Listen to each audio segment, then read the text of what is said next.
Next up, we have a GM front shaft replacement from my friend Ed, Levine's Equipment Service in the Gorham area, the Gorham Metroplex area.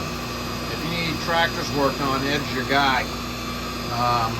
He's done excellent work for me, and he's a good guy to boot.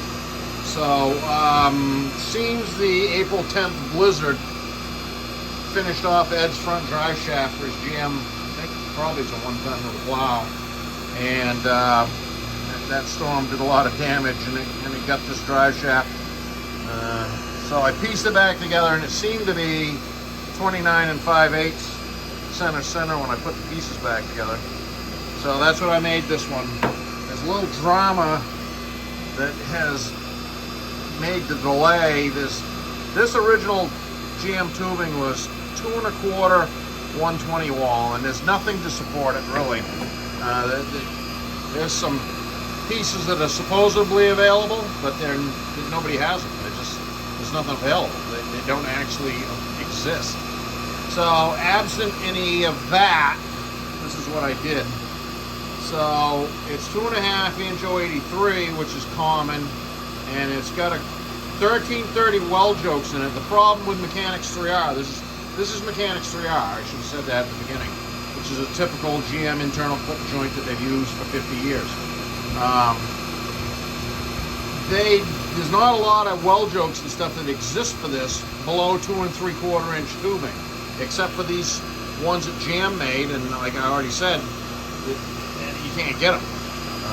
So I went 1330 weld jokes, 2.5 inch 083 Spicer tubing with Spicer 793 snap tights, which are 1330 caps where they go into the weld jokes, and Mechanics 3R where they go into the transmission yoke right there, and the pinion yoke there, the front, and it would be the front pinion, and that's the yoke shaft, the spline yoke shaft that slides into the transfer case on those GM trucks in a spline socket adapter that I made.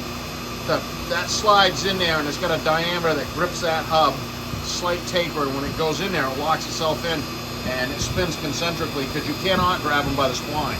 So that's what we're up to there. That's why it looks like it's a slip yoke, like a Turbo 400 slip yoke, but it isn't really. It's just a common spline that I remade to do that job. Anyway, so like I said, it's 793 snap tights, and that's actually a swing joint that is a production joint in GM trucks with aluminum shafts in the 2000s. So I'm not usually a swing joint guy in a drive shaft that I make, but there just really was no other way around this and get it done for him, really at all. So that's cruising along. We'll whack the throttle. It's about 2,800 RPM. 0 at the transfer case, 0 at the front end, and like I said, it's 29 5/8 long, and all the rest of the stuff. So we'll get some paint on this and we'll get it back to Ed.